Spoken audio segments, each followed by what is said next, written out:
Saya ingin mengajak saudara untuk memikirkan satu hal gitu ya. Kira-kira ya, saudara pada hari ini, sifat saudara, karakter, kebiasaan, kira-kira niru siapa ya?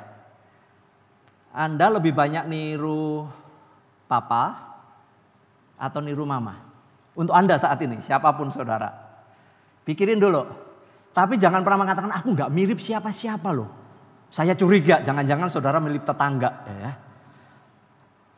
Nah, saya ingin mengajak saudara karena ini berbicara tentang like father and like son. Lebih banyak saya mungkin akan berbicara tentang family. Tetapi saudara yang belum menikah supaya bisa memahami bagaimana pribadi saudara, karakter saudara sesungguhnya sangat dipengaruhi oleh didikan dari orang tua. Apapun keadaan saudara, makanya tadi saya mengatakan hari ini karakter saudara lebih cenderung kepada siapa? Iya ya, aku kayak mama, aku kayak papa, begitu. Oke, renungkan dulu bagi kita yang belum menikah, kita kecenderungannya seperti siapa? Dan kenapa saya kadang-kadang memiliki perilaku yang agak buruk begitu? Nanti kita akan bahas. Jadi kita yang belum menikah melihatnya adalah begini. Saya belum menikah. Karena ini berbicara keluarga, berarti keadaan saya adalah dipengaruhi oleh orang tua saya. Gitu ya, dipengaruhi oleh orang tua sehingga keadaan saya seperti ini. Nah, itu yang akan kita bahas. Oke, kita akan membuka di dalam Efesus 6 ayat yang keempat. Silahkan kalau kita membawa Alkitab, tapi saya juga sudah tuliskan buat kita sekalian. Satu ayat saja. Konteks daripada bacaan kita adalah ayat 1 sampai 4. Ayat 1 sampai 3 itu berbicara tentang anak yang harus menghormati orang tua. Begitu ya. Ketika kemudian terjadi peralihan itu adalah kepada orang tua. Kenapa anak tidak bisa menghormati orang tua? Ada jawabannya di ayat yang keempat. Begitu ya. Dan sebagai anak, apapun yang terjadi dengan orang tua seharusnya juga bisa menghormati orang tua. Satu ayat saja dari terjemahan baru, Efesus 6 ayat yang keempat, kita akan membaca bersama-sama. Kita semua membaca. Bacaan yang BIS ataupun dalam bahasa Inggrisnya nggak usah dibaca. Bacaan terjemahan baru saja. Mari, 1, 2, 3. Dan kamu bapak-bapak, janganlah bangkitkan amarah di dalam hati anakmu, tetapi didiklah mereka dalam ajaran dan nasihat Tuhan. Saya membacakan dari terjemahan bahasa Indonesia sehari-hari demikian. Saudara-saudara yang menjadi ayah, janganlah memperlakukan anak-anakmu sedemikian rupa sehingga mereka menjadi marah. Sebaliknya, besarkanlah mereka dengan tata tertib dan pengajaran Tuhan. Itu pakai versi bahasa Indonesia sehari-hari. Tapi ESV, English Standard Version, itu menulis bagus sekali. Father, do not provoke your children to anger, but bring them up in the discipline and instruction of the Lord. Saya kasih warna, do not provoke, kemudian discipline, and instruction of the Lord. Itu yang akan kita pelajari. Mari kita berdoa. Tuhan, berikan hikmat kepada kami supaya mengerti bagian ini. Kami yang sudah menikah, kami yang sudah dikarunia anak, kami yang sudah dikaruniai cucu, kami yang belum menikah, kami meminta hikmat Tuhan supaya kami mengerti bagian firman Tuhan ini. Karena ketika kami hanya melihat dari satu sisi, maka sesungguhnya akan banyak berkat Tuhan yang akan terlewati. Untuk itu biarlah Roh Kudus boleh menjamah kami, boleh memberikan pengertian kepada kami mencerna dengan baik, konsentrasi, dan kami mendapatkan berkat untuk kami boleh diubahkan oleh kasih kuasa-Mu. Mohon belas kasihan-Mu supaya kami mengerti. Di dalam nama Tuhan Yesus Kristus kami berdoa dan kami mengucap syukur. Amin. Saudara, saya meyakini kita semua berpandangan yang sama dengan saya bahwa anak-anak itu adalah anugerah Tuhan. Anak itu adalah titipan Tuhan. Anak itu adalah harta yang paling besar yang sedang dipercayakan kepada kita. Jadi kita sebagai orang tua yang sudah dikaruniai anak, saudara ingat itu titipan Tuhan. Itu sangat berharga. Itu pemberian Tuhan. Nah, bagi kalian sebagai anak, lihatlah bahwa kalian itu adalah harta yang paling berharga bagi orang tua kalian. Kalian adalah orang-orang yang diberikan oleh Tuhan hadir di dalam keluarga kalian. Kita nggak pernah bisa memilih orang tua kita. Maaf, serese apapun orang tua kita, itu adalah orang tua kita, bahwa kita dilahirkan dari mereka. Saudara nggak bisa pilih model orang tua. Saudara nggak bisa milih mana orang tua yang keren buat saudara, nggak bisa. Saudara sudah ditetapkan oleh Allah untuk lahir dari orang tua yang Anda kenal. Dan kita sebagai orang tua saat ini memiliki anak-anak. Dan kita percaya itu semua adalah titipan Tuhan. Saya percaya ketika kita memahami hal ini sebagai orang tua, saya yakin kita berusaha untuk memberi yang terbaik bagi anak-anak kita. Dalam segala aspek kebutuhan, secara jasmani, secara fisik, secara mental, secara spiritual atau secara rohani sebagai orang tua. Kita akan berusaha supaya anak-anak kita mendapatkan kasih sayang secara tepat. Mungkin saudara sebagai anak merasakan saya tidak pernah mendapatkan kasih sayang secara tepat dari orang tua. Saya meyakini bahwa tidak ada orang tua yang mendidik dan mengarahkan anak-anaknya untuk menjadi jahat dan menjadi penjahat atau seorang kriminal. Tidak ada orang tua yang kemudian mencetak anak-anaknya memiliki karakter dan perilaku buruk. Jadi kalau saudara sebagai anak pada saat ini ternyata saudara ada di dalam kriminal. Ketika saudara menjadi anak yang puhau, tidak taat. Saudara-saudara harus mengecek bahwa saudara sesungguhnya dibentuk di dalam sebuah keluarga yang menciptakan saudara, menjadikan saudara seperti itu. Kita semua sebagai orang tua selalu menginginkan agar anak-anak kita menjadi anak yang baik. Sekali lagi sebagai orang tua saya selalu menginginkan anak-anak saya menjadi anak yang baik. Memiliki karakter yang baik, berperilaku yang baik. Dan tentu saja harapan yang paling utama saya sebagai orang tua adalah anak-anak saya adalah anak yang takut akan Tuhan. Saya tidak menginginkan apa-apa, tapi saya hanya menginginkan supaya anak-anak itu menjadi anak-anak yang takut akan Tuhan. Saya nggak tahu posisi Anda sebagai seorang anak pada saat hari ini. Apakah engkau juga memiliki pandangan yang sama bahwa saya dititipkan melalui keluarga ini supaya saya menjadi anak yang takut akan Tuhan?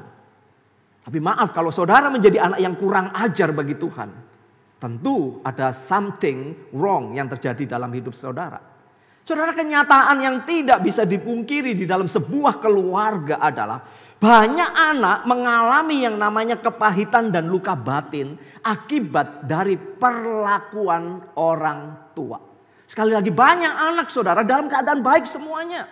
Fine, tetapi anak-anak ini ternyata menyimpan sebuah kemarahan yang dalam kepada orang tuanya. Ada anak-anak yang luka batinnya itu sangat dalam. Sehingga saudara itu akan dibawa di dalam pernikahannya. Dan ketika ada di dalam pernikahannya, maka karakter yang buruk, luka batin ini akan keluar. Sehingga terjadilah konflik dengan istrinya atau suaminya. Saudara, sekali lagi maksud orang tua itu gak ada yang jahat. Namun tidak sedikit bahwa ketika orang tua memandang baik bagi anaknya, tetapi tidak sedikit anak-anak memandangnya justru tidak baik, malah kontra. Orang tua memikirkan ini yang baik untukmu, tetapi anak mengatakan saudara ini gak baik untukku, sehingga dia melawan. Itu yang terjadi saudara. Kalau saudara posisi saudara mengalami itu, saya kecewa sama orang tua, saya kecewa sama papa, saya kecewa sama mama. Saudara, itu perjalanan hidup saudara. Saudara, kita semua pernah mengalami hal-hal yang menyakitkan di dalam kehidupan ini. Kemarahan-kemarahan itu tersimpan begitu rupa. Dan mungkin saudara saat ini akan mencoba introspeksi buat diri saudara. Ketika kita sebagai orang tua membentak anak, memukul dengan keras, bahkan kata-kata kutukan. Bahkan ada orang tua yang memberikan makian, kutukan kepada anaknya saudara. Itu gak bisa terhindarkan. Saudara, saya memahami ketika menjadi orang tua melihat anak-anak yang gak bisa diatur. Menjadi anak-anak yang membandel, yang membantah. Saudara kesel ya. Ketika saya kesel kadang-kadang itu emosinya jadi mencuat. Lalu kemudian terjadilah kutukan. Kutukan saudara. Kutukan itu sangat-sangat bagi saya saudara. Mungkin saudara mengatakan itu sekedar kata-kata. Tapi tahukah bahwa ketika kita mengeluarkan satu kata. Dan itu sebuah kutukan. Itu seperti paku yang nancap di kayu. Ketika pakunya itu diambil. Bekas lubang itu masih ada. Saudara kalau hari ini mengalami sebuah rasa sakit kecewa. Artinya saudara pernah mengalami masa-masa trauma di masa kecil. Tanpa kita sadari saya sebagai orang tua ternyata kadang-kadang menanamkan dalam diri anak saya. Adalah sebuah bentuk kemarahan. Gak heran kalau kita melihat ada orang-orang tertentu temperamennya itu keras. Temperamennya itu kasar. Temperamennya itu gak bisa diatur. Maunya dewe, sakarpe dewe gitu saudara. Itu terjadi karena memang ada luka di dalam dirinya. Bahkan ada orang-orang yang kemudian menjadi tertutup sikapnya. Gak mau cerita sama siapa-siapa. Karena ada luka. Saudara mungkin saudara juga gak mau terbuka sama orang. Karena saudara tahu bahwa ada luka yang saudara sembunyikan. Bahkan ada orang tua yang kemudian sikapnya kepada anak itu overprotective. Gak boleh ini, gak boleh itu. Bahkan kemudian ada yang dimanjakan berlebihan. Terlalu bebas.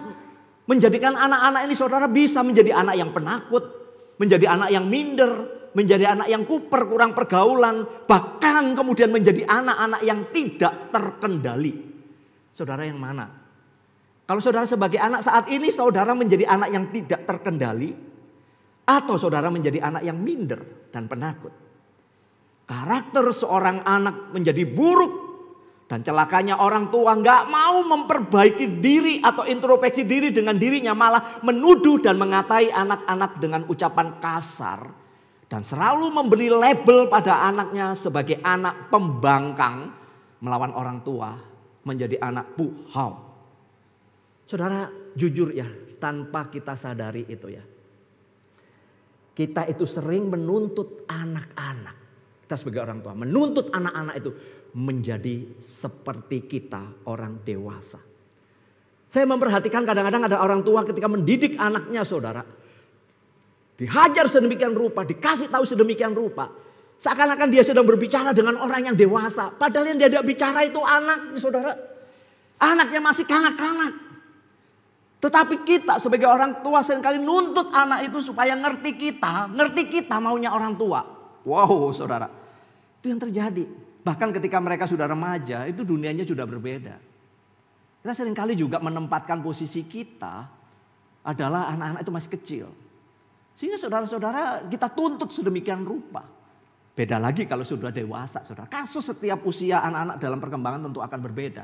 Dan tentu kita akan menyikapinya juga secara berbeda. Padahal menurut saya anak-anak adalah anak-anak yang seharusnya kita di dalam mendidik, mengajar anak, pahami cara berpikir anak. Bagi saya ketika anak-anak saya remaja, saya coba memahami bagaimana dunianya remaja anak saya. Bukan dari orang lain, anak saya. Bagaimana mereka? Demikian juga ketika mereka sudah dewasa. Saya mencoba memahami apa yang jadi pikiran mereka. Karena belum tentu ketika saya mengatakan ini baik menurutmu. Karena sekali lagi gak ada orang tua yang menyarankan anaknya jadi jahat. Gak ada. Masalahnya adalah apa yang kita sampaikan belum tentu sama dengan yang dipikirkan oleh anak. So, bagaimana solusinya nanti? Saudara, firman Tuhan hari ini menunjukkan kepada kita sebenarnya. Bagaimana anak-anak itu harus dididik di dalam kebenaran firman Tuhan. Efesus 6 ayat 4, kalau saya boleh menyimpulkan adalah mengingatkan agar para orang tua tidak membuat anak-anak itu memiliki cangkang kepahitan atau kemarahan di dalam hidup mereka. Tahu omang-omang ya, itu kan ada cangkangnya. Cangkangnya kan keras. Saudara, tanpa kita sadari kadang-kadang mendidik anak setelah sekian waktu berlalu. Anak-anak itu ternyata punya cangkang. Cangkang kemarahan. Cangkang kekecewaan. Cangkang kepahitan di dalam hidup mereka. Saudara, saya mau menyatakan ini kepada saudara karena saya seringkali membaca assessment dari anak-anak yang mau menikah. Hampir sebagian besar anak-anak itu kecewa kepada orang tuanya. Terluka dengan orang tuanya. Saudara, ada masa-masa lalu yang dihadapi oleh anak-anak itu ternyata mereka mengalami kekecewaan. Walaupun secara kasat mata, secara fisik saya melihat orang tuanya baik. Secara strata ekonomi oke, nggak kekurangan. Tetapi anak-anak itu menyimpan sebuah kemarahan yang besar kepada orang tuanya. Apakah mereka sayang? Sayang kepada orang tua. Cinta pada orang tua? Cinta. Tapi hati mereka memendam yang namanya kekecewaan. Saudara-saudara, hal yang seperti ini mungkin saudara alami saat ini. Saudara sedang kecewa kepada orang tua saudara. Ada perlakuan-perlakuan tertentu yang saudara alami dari orang tua. Entah ke masa kecil, entah ke masa remaja, atau saudara sudah dewasa ini. Saudara mengalami sebuah kekecewaan yang dalam. Dan itu sudah menjadi sebuah cangkang di dalam kehidupanmu. Bagi saya hari ini saya mengingatkan kita untuk membereskan. Karena kalau kamu yang belum menikah tidak pernah membereskan cangkang itu, cangkang kemarahan, kepahitan. Saya memastikan bagi saudara ketika saudara menikah nanti. Engkau akan menciptakan neraka dengan pasanganmu. Walaupun hari ini holiday semuanya, honeymoon semuanya. Tapi nanti peperangan itu akan dimulai. Rumah tangga yang sejati akan terjadi. Saudara-saudaraku, para orang tua harus mendidik anak-anaknya itu di dalam kasih dan kebenaran. Saudara yang mungkin sudah terluka hari ini harus meminta belas kasihan dan pemulihan dari Tuhan. Supaya kasih dan kebenaran dari Allah Bapa yang sangat mengasihi kita itu memulihkan kita, melepaskan kita. Sehingga kita boleh memperbaharui kehidupan ini. Saudara, saya mau tunjukin konteks ayat ini bahwa Rasul Paulus prihatin karena ada orang tua memiliki kemarahan yang berlebihan yang menjadikan anak-anak ini menjadi kepahitan dan marah yang luar biasa kepada orang tuanya. Alasan mereka adalah begini, kami orang tua punya hak untuk mendidik anak-anak kami. Tapi saudara, ketika mereka marah di dalam mendidik anaknya, itu lebih banyak didasari oleh yang namanya emosi. Karena anak-anak itu tidak menurut. Orang tua menuntut lebih banyak supaya anaknya ngerti. Mendorong anak-anaknya itu jadi orang dewasa secara karbitan. Maunya orang tua seperti ini harus dipahami. Berpikirlah nak seperti aku berpikir. Oh saudara-saudara, terlalu jauh melampauinya. Mereka masih anak-anak. Mereka masih remaja. Tapi kita tuntut sedemikian rupa. Bahkan kemudian konteks ini menunjukkan bahwa kemarahan orang tua itu luar biasa. Khususnya para ayah. Marahnya over. Berteriak. Disiplin fisiknya itu berlebihan. Batasan-batasan aturannya itu sangat ketat, sempit. Bahkan kemudian otoriter. Saudara, tanpa disadari itu menjadi sebuah rekaman bagi anak yang sedang dididik. Saya pernah menceritakan ya. Papa saya itu cerita. Dia mengatakan begini. Papamu dulu itu nggak taat sama emak engkongmu. Pulang sekolah, papamu itu nggak langsung pulang. Tapi langsung berenang di Sungai Berantas. Saudara, Sungai Berantas itu arusnya kenceng, gedenya luar biasa. Pulang sekolah berenang di Sungai Berantas sama adiknya, sama teman-temannya. Pulangnya sore. Begitu sore katanya, engkau nggak usah banyak ngomong. Duduk, lepas semua baju, berdiri di pohon mangga, diikat dua-duanya. Dan pohon mangganya itu banyak semut angkrang. Tahu semut angkrang saudara? Semut merah yang gede-gede itu loh saudara. Nggak boleh ditelanjangi, diikat di sana. Jadi badannya bentol-bentol. Dan papa saya mengatakan begini. Itu pengalaman. Makanya papa nggak pernah tahu pukul kamu. Gitu. Papa nggak pernah pukul kamu. Karena itu trauma bagi papa. Karena papa itu diikat di pohon mangga. Kamu kan nggak pernah tak ikat. Bener saudara, saya belum pernah diikat sama papa saya. Saudara ya. Papa saya itu baik gitu ya. Cuma memang dewasa kita pernah berkelahi. Karena begitu dia mau menempeleng, saya tangkis, mau menempeleng saya tangkis, dia mau nendang saya tendang balik saudara. Anak kualat ya, tapi karena sudah gede saudara ya, sama-sama gedenya ya berani ngelawan saudara ya. Tapi saya mengatakan, papa saya enggak pernah memukul saya. memukul adik saya lagi. Enggak pernah, saudara-saudara. Maka firman Tuhan itu indah banget, saudara. Firman Tuhan itu diberikan karena ada konteks orang-orang Romawi Yunani yang berbeda. Dikatakan begini, saudara, di dalam ESV, English Standard Version. Father, do not provoke your children to anger, but bring them up in the discipline and instruction of the Lord. Saudara, ada budaya yang mengerikan bagi saya yang ada di Romawi. Begini, ketika seorang anak lahir, sang ayah akan melihat anaknya. Itu ditaruh di depannya begini, kayak di meja begini, taruh di sini. Ketika seorang ayah itu turun, mengambil anak itu, maka anak itu adalah menjadi anak. Tetapi kalau ayah itu membiarkan, maka yang terjadi, terserah anak itu mau dibunuh, mau dibuang, mau diberikan orang, terserah. Karena ada hukum yang mereka perlakukan adalah seorang ayah secara legal berani dan boleh membunuh anaknya ketika anaknya tidak dikehendaki. Budaya yang berlaku. Sehingga saudara-saudara, inilah ketika Paulus kemudian menuliskan surat ini, mengajak anak-anak untuk hormat dan patuh kepada orang tua. Tetapi ayat 4 berbicara khusus kepada orang tua. Kepada para ayah supaya mereka mendidik anaknya. Itu adalah titipan Tuhan. Itu adalah berkat Tuhan. Saya mau sharing tentang perjalanan keluarga saya. Dengan 3 anak yang saya miliki sebagai karunia Tuhan, saudara. Mendidik mereka pada waktu masih kecil itu nggak mudah. Karena selisihnya 2 tahun, saudara. Jadi ribetnya itu, halah mak, gitu ya, bikin sepeneng, gitu ya. Namun saya mencoba memikirkan bagaimana saya menyelami ketiga hati dari anak-anak saya.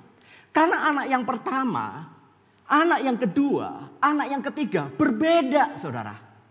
Jadi kalau saya menerapkan satu ketetapan atau satu peraturan kepada anak pertama, belum tentu itu cocok dengan anak yang kedua karena karakternya beda. Dan ketika saya menerapkan kepada anak yang ketiga, belum tentu juga cocok karena masing-masing ini unik. Anak-anak ini pribadinya berbeda, unik, saudara. Maka saudara-saudara, saya mencoba berada di posisi mereka ketika saya melihat misalnya Cece gimana, Ariel gimana, Nathan nanti gimana. Saya mencoba menyelami, mendengar, memahami mereka ngomong apa, keinginannya apa dari sudut pandang mereka. Jadi bukan dari saya. Memang harus lebih sabar, saudara, karena ada banyak hal yang gak make sense dengan otak saya. Saudara, saya harus cepat menganalisa apa yang sedang mereka pikirkan, yang sedang mereka katakan. Bahkan saya menahan diri untuk tidak langsung mengkat, memotong pembicaraan mereka. Karena seringkali orang tua itu ngomong gini, anak baru ngomong, anak udah diam. Dengerin papa gitu ya. Pernah gak coba dengerin anak dulu, saudara? Emang gak tahan, saudara, gemes gitu ya. Gemes loh. Apalagi anak-anak sekarang, wah, pintar sekali, saudara, untuk mengemukakan pendapatnya. Itu gak mudah bagi kita. Saudara, lebih banyak diam daripada cut. Diam loh, diam. Dengar papa dulu. Gak bisa, saudara. Saya mencoba menyelami ketiga anak saya masing-masing. Misalnya begini ya. Saya sering kali ngajak diskusi. Contoh nih yang nyata nih. Waktu Tania, saudara, kita itu gak mampu. Saya tuh jelas, saya gak mampu untuk membelikan yang namanya mainan yang mahal. Sejenis boneka Barbie. Tania suka pada waktu itu boneka Barbie. Saudara, kalau dipaksain beli ya bisa. Tapi saya takutnya kemudian tangannya dicopot. Rambutnya digunting-gunting. Kepalanya dipelotelin. Harga Barbie kan bukan 50.000, saudara. Ngerti ya, harga Barbie zamannya tahun 90. Tania itu 98. Tahun 2000 itu mahal, saudara ya. Mahal banget. Lalu saya mengatakan begini. Karena dia kepengen. Saya mengatakan gini, kalau memang kepingin boneka Barbie, nabung ya.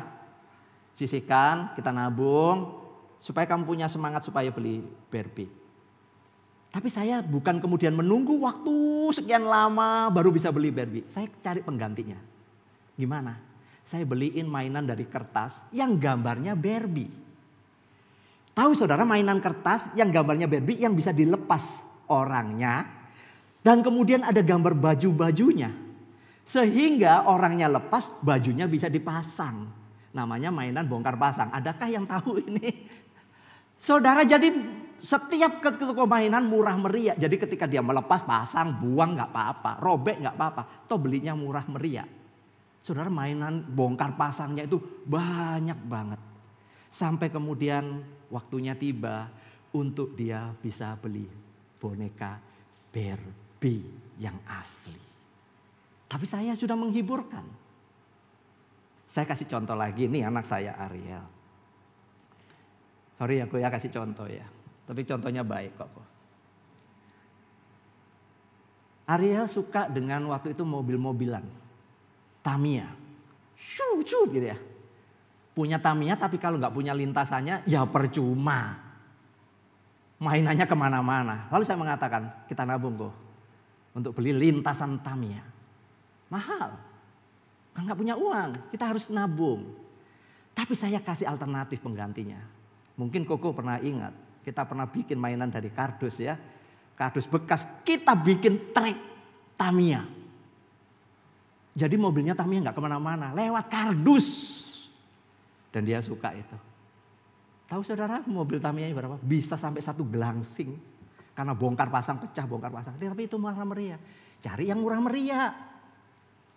Baru kemudian dia bisa beli yang mahal. Kalau weekend kami selalu mengajak dia ke Denpasar. Itu pun kalau saya libur dan gak ada pelayanan. Senengnya mereka ke Denpasar. Seneng ke Denpasar. Dan saya mengatakan, dia selalu menanyakan anak-anak saya, ke Denpasar mau kemana nih Pak? Ke gereja atau kemudian mau pelayanan? Tanya dulu saudara. Kalau saya ke gereja atau pelayanan, yang kita di rumah aja. Karena saya tahu mereka akan tersiksa untuk duduk manis. Nunggu papanya pelayanan. Dia lebih suka di rumah. Tapi mereka, ini waktu kalian. Mereka akan punya acara. Pertama kemana nih? Yang pasti dituju adalah ke Tiara Dewata. Udah pasti, karena ada apa? Ada mainannya. Yang kedua kemana? Ke Gramedia Matahari. Karena di sana ada mainan mobil-mobilan yang akan dicari. Jadi sudah ada agendanya satu hari itu. Mereka pulang enjoy. Mereka pulang senang. Itu yang kami lakukan. Setiap malam kami harus berkumpul waktu mereka masih kecil untuk baca Little Eagle. Saudara mungkin tahu beberapa orang tua renungan harian anak-anak bacanya bergantian. Setiap Sabtu boleh kumpul dan saling komplain. Sebab hari Sabtu itu adalah untuk main game PC. Wah itu seru sekali. Dan itu ajang pertempuran buat mereka alias berkelahi. Tapi hari Sabtu malam saya kumpulkan mereka. Cece ngapain protes sama adik tengkar? Koko, Ariel kenapa sama ini? Nathan gimana? Semua mainnya nggak adil, curang. Ini waktunya kita, dia monopoli. Pokoknya rame. Buat aturan yang jelas. Maka ditetapkanlah setiap anak main misalnya berapa kok? 30 menit atau 20 menit. Bergantian. Begitu waktunya selesai. Gantian gitu ya. Itulah keseruan anak saya. Tapi sekarang saya nggak menemukan itu lagi karena mereka sudah dewasa. Saudara, saya mau kasih contoh ini. Bagaimana saya mencoba menerapkan. Memikirkan apa yang sebenarnya dipikirkan oleh anak-anak saya. Sampai saat ini pun saya masih tak memikirkan apa sih sebenarnya mereka pikirkan ketika mereka mau membicarakan sesuatu. Saya belajar menerapkan itu karena kata yang dipakai di dalam kata ini. Ayah, father, Peters atau Petrus itu ditulis dalam bentuk jamak. Memang biasanya dipakai untuk laki-laki yaitu kepala keluarga. Tapi juga karena dipakai jamak itu juga dipakai untuk seorang ibu. Maka di dalam konteks ini secara umum seorang ayah itu adalah imam dalam keluarganya. Seorang ayah itu adalah pemimpin bagi anggota keluarganya. Maka jangan heran kalau banyak anak kehilangan figur daripada bapaknya. Karena bapaknya tidak pernah berperan dengan baik. Saudara mungkin hari ini merasa kehilangan figur seorang ayah. Sehingga saudara merindukan figur itu. Saudara itu masa pengalaman saudara. Seorang ayah harus mengambil inisiatif untuk memastikan bahwa rencana Allah itu tergenapi di dalam keluarganya. Saudara, itu harus ada di dalam diri seorang ayah. Tapi juga ada seorang ibu. Karena di dalam pemakaian kalimat selalu berdampingan, sering dipakai begitu. Saudara, orang tua harus, papa dan mama, ayah dan ibu harus menyediakan yang namanya nutrisi kebenaran bagi anak-anaknya. Yaitu apa? Merawat anak, mengasuh anak, mendidik anak. Semuanya itu di dalam ranah kebenaran. Saudara, ketika saya peduli kepada anak saya, itu bukan sekedar tugas dan tanggung jawab saya sebagai orang tua. Bukan itu. Tetapi karena saya tahu bahwa anak yang hadir di dalam kehidupan saya adalah titipan dari Tuhan. Saya hanya bisa mengawal dan selanjutnya mereka akan menentukan langkah. Saudara, bagaimanapun ketika anak itu masih di kandungan kita sudah berikan perhatian luar biasa. Benar gak kita yang punya anak? Mama-mama yang pernah hamil, saudara memperhatikan ketika anak itu kandungan, saudara sayang banget. Ketika lahir, saudara perhatian menurut. Sekarang mungkin masa kanak-kanak, mendekati remaja, saudara perhatian. Ketika mereka dewasa, sudah bekerja, saudara kasih perhatian. Bahkan ketika mereka sudah menikah, mereka dikaruniai anak, saudara menjadi oma, opa, kakek, nenek. Saudara masih sayang, bukan sama anak. Karena bagaimanapun saudara, tidak ada ceritanya mantan anak. Nggak ada. Nggak ada ceritanya yang namanya mantan papa. Karena itu papa aslinya gitu ya. Nggak ada. Maaf, seresek-reseknya orang tua, engkau adalah anaknya. Maka kalau kemudian yang terjadi perilaku kita, kebanyakan perilaku yang tidak mencerminkan kemuliaan Allah.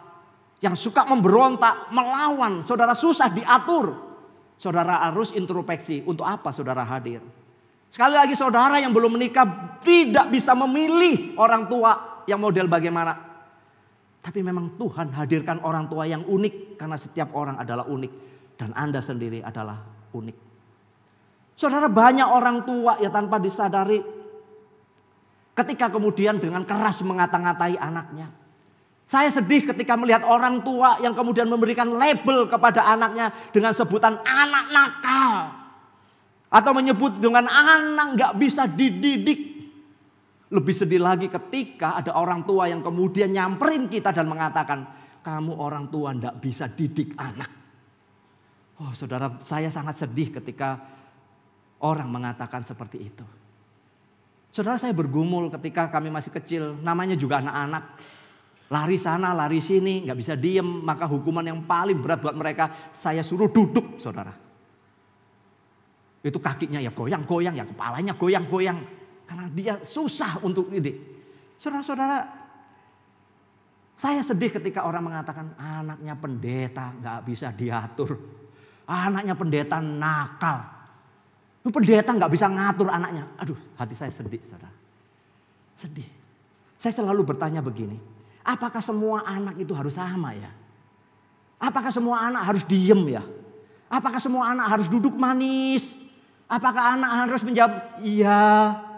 Apakah anak harus nurut? Apakah anak gak boleh aktif, gak bandel? Apakah seperti itu ya? Saudara, enggak loh. Bagi saya setiap anak itu unik. Kepribadiannya unik. Berbeda dengan anak yang lain. 3 anak saya berbeda. Karakternya berbeda. Pendekatannya berbeda. Sifatnya berbeda. Kebiasaannya berbeda. Saudara, setiap pribadi unik, papanya unik, mamanya unik, semuanya unik. Tapi Tuhan menginginkan agar anak-anak yang unik ini mengenal Tuhan. Saudara pribadi yang unik, jadi anak yang unik. Supaya saudara juga menjadi pribadi yang unik untuk bisa mengenal Tuhan. Kenapa? Karena Kristus mengasihi semua orang.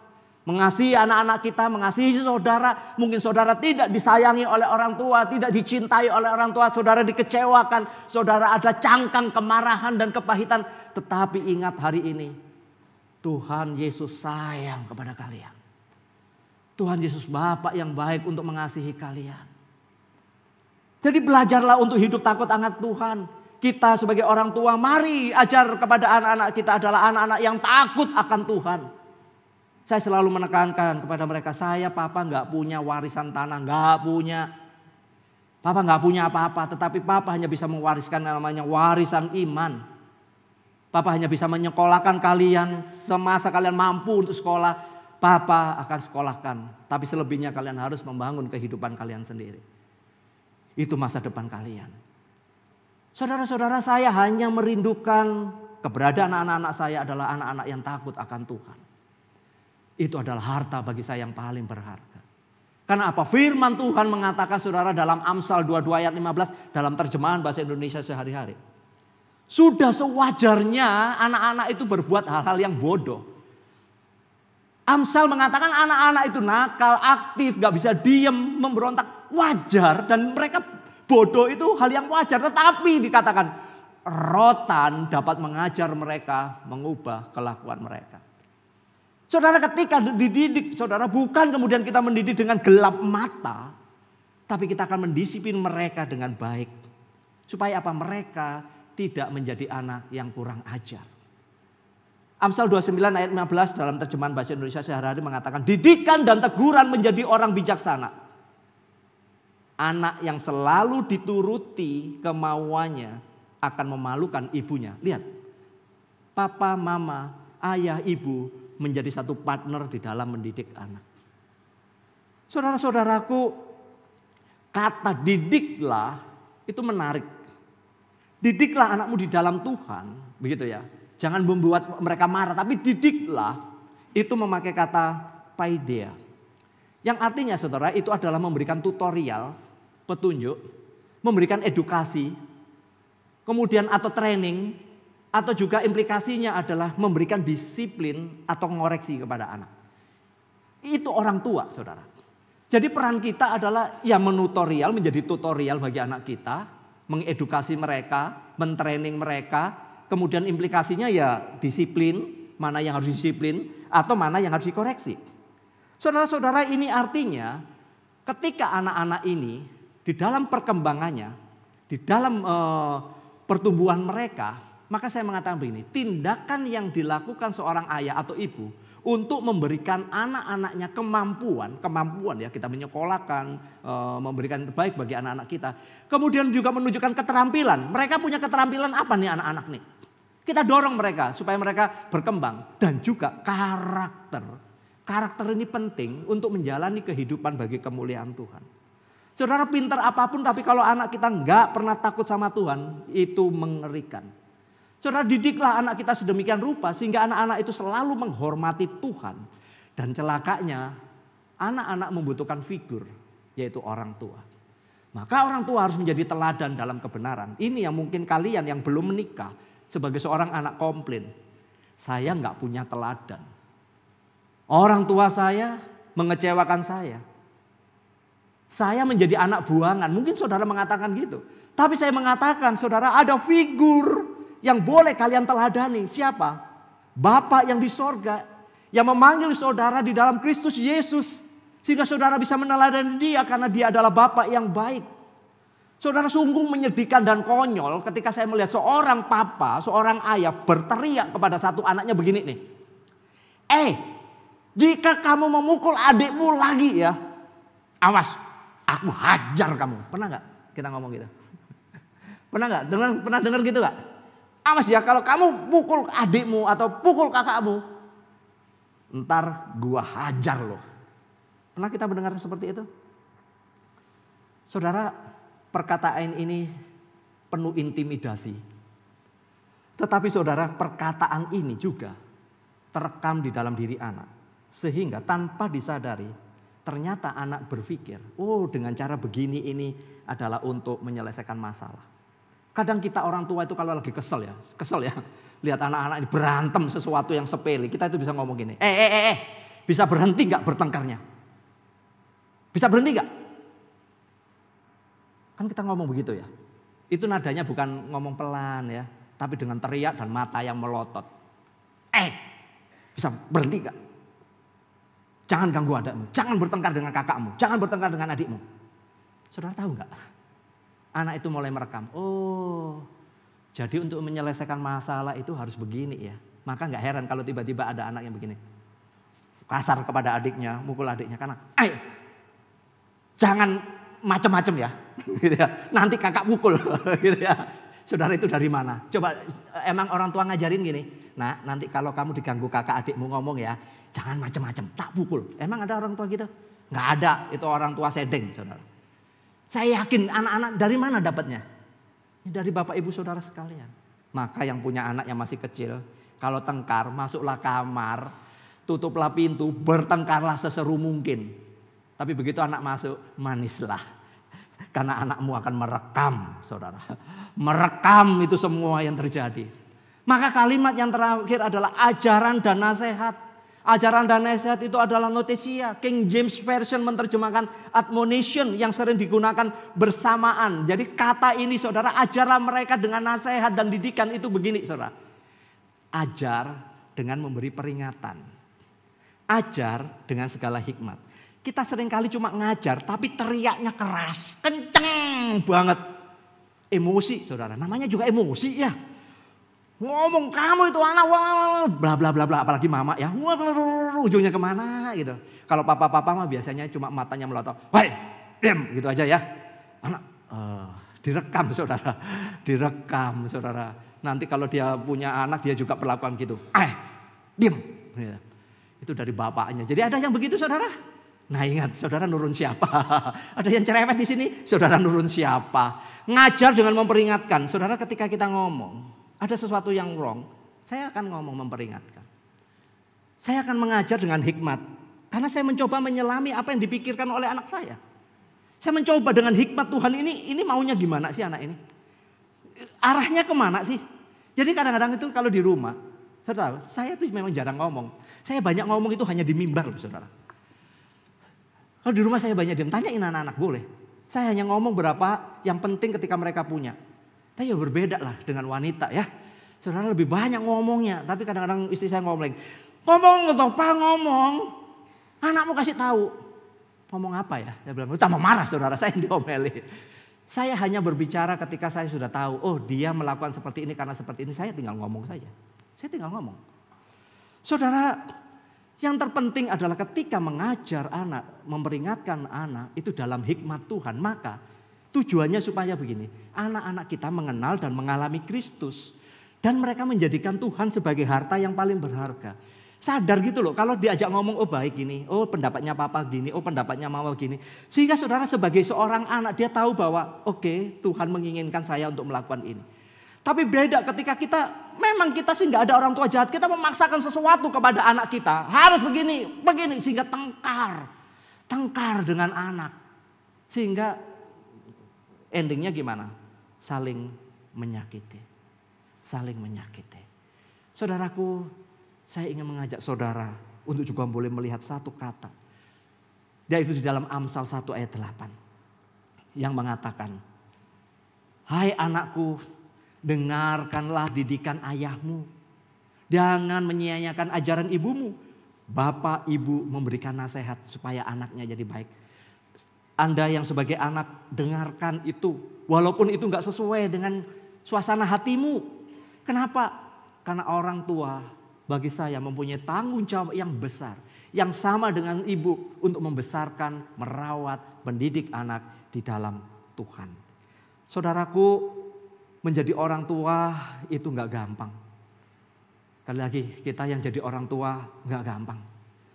Khususnya di zaman ini ada banyak pergumulan-pergumulan dunia ini begitu cepatnya. Kita kadang-kadang kaget dengan keputusan anak-anak kita. Yang membuat kita jadi kok begini ya, kok begini gitu ya. Saudara perlu waktu untuk diam bersama anak kita untuk boleh mendengarkan. Anak, keluarkan pendapatmu, tapi juga jangan ngeyel dengan pendapatmu. Karena setiap pendapat seharusnya juga untuk disimak, dikoreksi. Mana yang baik? Saudara mungkin banyak orang mengatakan enak ya anaknya Pak Sugianto kasih kebebasan dan sebagainya. No, saya juga sedang berpikir. Dunia ini sekarang sudah berubah. Cara menghadapi anak saya harus berubah. Tetapi ada yang gak boleh berubah. Apa? Firman Tuhan. Takut akan Tuhan gak boleh dirubah. Pertanyaannya, Pak gimana kalau anak saya sekarang sudah tidak takut akan Tuhan. Bahkan tidak sungguh-sungguh cinta sama Tuhan. Minta kemurahan Tuhan dan belas kasihan Tuhan saudara. Kita bergumul bersama-sama. bergumul bersama-sama. Saya bukan orang tua yang sempurna. Orang tua harus berusaha menciptakan sebuah lingkungan yang positif, lingkungan yang konstruktif, yaitu membangun. Seorang anak belajar melalui apa yang dia alami. Jika dia hidup di dalam kritikan, dia nggak pernah belajar yang namanya tanggung jawab. Jika dia belajar, anak selalu dikutuk-kutukin, dibodoh-bodohin, maka dia juga akan mencari kesalahan orang lain.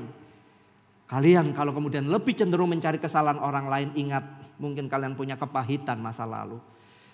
Seorang anak yang selalu diragukan kapasitasnya, anak-anak itu juga tidak akan pernah berkembang di dalam kapasitasnya. Maka ketika dikatakan jangan memprovokasi anak-anakmu dengan kemarahan, itu artinya jangan menanamkan sebuah kebencian kepada anakmu. Jangan menanamkan kepahitan di dalam diri anakmu. Memang kita lebih kuat daripada anak kita. Karena kita orang tua. Kita punya otoritas. Tapi jangan pernah menggunakan otoritas untuk sesuatu yang buruk. Saudara-saudaraku, lebih mudah bagi kita itu memprovokasi anak. Tetapi kita harus mau belajar bagaimana mendidik anak secara Injil. Mendidik anak secara Injil ada yang pertama. Kita sebagai orang tua adalah sama di hadapan anak-anak kita. Adalah anak-anak Allah. Kita orang berdosa yang sudah diampuni, diadopsi oleh Allah melalui Yesus Kristus. Kita kemudian memiliki relasi kedekatan dengan Bapa kita. Kita memiliki rasa aman di dalam jiwa kita. Itu kita sebagai orang berdosa. Maka seharusnya di dalam mendidik anak, di dalam didikan Injil adalah menciptakan rasa aman di dalam jiwa anak-anak kita. Bukan jiwa intimidasi. Didikan Injil yang kedua adalah kasih sayang Bapa itu kepada kita itu melalui Yesus Kristus. Mengajar kepada kita bagaimana merawat, mendidik anak-anak di dalam kasih dan kebenaran. Yesus merawat sedemikian rupa kepada kita. Mengasihi kita, mengarahkan kita. Kita pun sebagai orang tua harus melakukan seperti itu kepada anak-anak kita. Karena anak-anak kita titipan. Kita perlu bertindak dan mendisiplin. Disiplin perlu bagi anak-anak. Sedemikian rupa kita disiplinnya. Tetapi jangan pernah gelap mata dan jangan pernah emosi. Sehingga mereka itu dapat bertumbuh, berkembang dan menjadi dewasa di dalam Tuhan. Sekali lagi saudara, kita semua pernah membuat kesalahan. Saya pernah melakukan kesalahan. Banyak kesalahan-kesalahan ketika saya membesarkan anak, mendidik anak. Karena nggak ada buku penuntunnya, saudara. Ada buku penuntunnya yang punya anak? Oh, anak begini. Kalau yang lalu bilang tangisan kemudian dipakai aplikasi. Oh, saudara. Apakah kita mau mendidik anak seperti itu? Kalau mereka sudah masa pacaran, aplikasinya apa, saudara? Anakku kok pilih pacarnya begini ya? Aplikasi apakah? Ini cocok apa enggak ya? Saudara-saudara, nggak bisa bagi saya. Didikan yang paling cermat bukan melalui sebuah aplikasi. Didikan yang paling cermat adalah kedekatan relasi dengan anak kita. Saya membuat kesalahan, kita semua pernah membuat kesalahan. Dan dari kesalahan itu kita belajar untuk berbenah diri. Jangan sampai terulang kembali. Saudara, kesalahan pertama bagi saya cukup untuk kita memperbaiki dan kemudian mendorong anak-anak kita juga tidak memiliki kepahitan atas hidup kita. Saudara, ada orang yang mengatakan begini ya, ini ya Pak ya keluarganya ini gak bahagia anak saya menikah ini karena ada apa? Ada kutukan Pak dari orang tuanya. Sehingga kutukannya ini turun kepada anak-anak kita.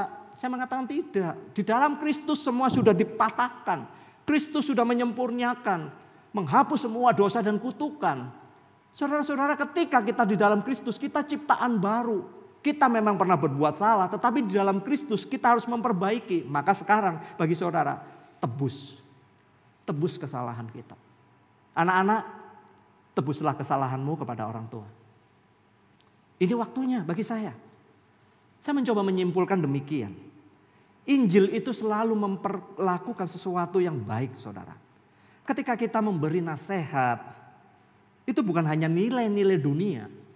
Saya yakin kita semua tahu tentang hal yang baik, yang buruk di dalam dunia. Tetapi yang paling penting adalah Injil Tuhan Yesus Kristus harus saudara sampaikan kepada anak. Terutama anak-anakmu yang masih kecil, didik mereka untuk mengenal Tuhan Yesus. Didik mereka. Kalau udah gede susah saudara, karena mereka punya pikiran yang berbeda. Didik anak-anakmu. Benar-benar mereka cinta Tuhan, takut akan Tuhan. Sekarang sebelum mereka masuki usia remaja. Maka saya menyimpulkan demikian. Injil itu selalu memperkenalkan hal yang baru tentang yang namanya tanggung jawab di dalam mendidik anak. Saudara, firman Tuhan itu selalu memberikan hal baru. Saudara tadi sudah mendengar bagaimana dunia Romawi Yunani memperlakukan anak seperti itu. Tetapi Injil Tuhan tidak pernah mengatakan seperti itu. Anak disebut sebagai titipan dan warisan yang paling berharga. Anak disebut sebagai seperti anak panah di tangan kita. Saudara, semua diberikan kepada kita sebagai sesuatu yang berharga. Anda sebagai anak itu adalah warisan yang berharga dari orang tuamu. Maka kalau engkau menjadi anak yang baik, menjadi anak yang berbakti, itu sangat membahagiakan orang tuamu. Tetapi ketika engkau menjadi anak yang durhaka, dalam arti menjadi anak puhau, enggak hormat kepada orang tua, saudara, itu menyakitkan bagi orang tua. Saya secara pribadi sebagai orang tua enggak pernah menginginkan sesuatu supaya anak saya kaya, kemudian saya nanti nebeng sama anak saya. Enggak. Saya menyerahkan semua kepada Tuhan bahwa hidup kita sudah diatur oleh Tuhan. Masa depan mereka biarlah mereka yang diatur oleh Tuhan. Tetapi saudara, saya hanya memberikan kepada anak-anak saya supaya mereka takut akan Tuhan. Amsal 22 ayat 6 kita baca bersama-sama. 1, 2, 3. Latihlah seorang anak di jalan yang seharusnya. Maka ketika ia dewasa, ia tidak akan meninggalkan jalan itu. Engkau anak muda yang saat ini sudah tidak berjalan di dalam kebenaran. Artinya engkau harus kembali kepada kebenaran firman Tuhan. Orang tua, didik anakmu selagi masih punya kesempatan. Kalau mereka sudah dewasa gimana, Pak? Ajak ngomong. Ajak ngomong.